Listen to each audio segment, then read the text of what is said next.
Wynwood, Florida. Please give it up for Amy Isherwood, everybody. Give it up for Amy.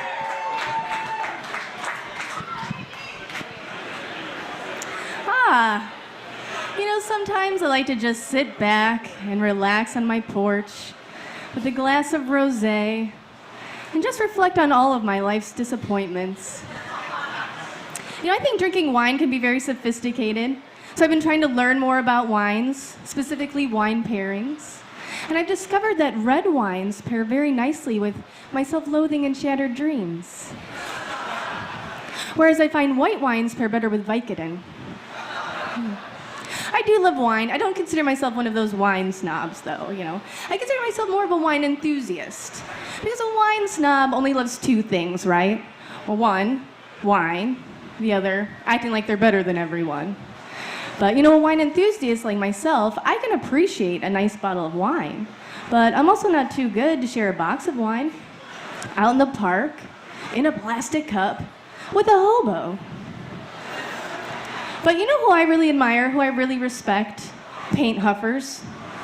Yes, paint huffers. These people, they inhale spray paint fumes to get high.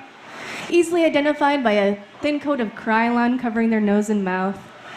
Dazed, if not blissful look in their eye. And I really admire them because as a group, they're incredibly down to earth. Unlike a wine snob, you'll never hear a paint huffer talk about the nose or the finish or appropriate pairings. No. They keep it real. They huff their paint, they get on with their day. Wine snobs, on the other hand, can be insufferable. I was at a wine tasting just recently. This is a true story. I saw one of those wine snobs swirl their glass, put their nose in the glass, and then announce to the group, "I smell purple." I smell purple. That is the most pretentious thing I've ever heard. Anyway, how does this guy know what purple smells like?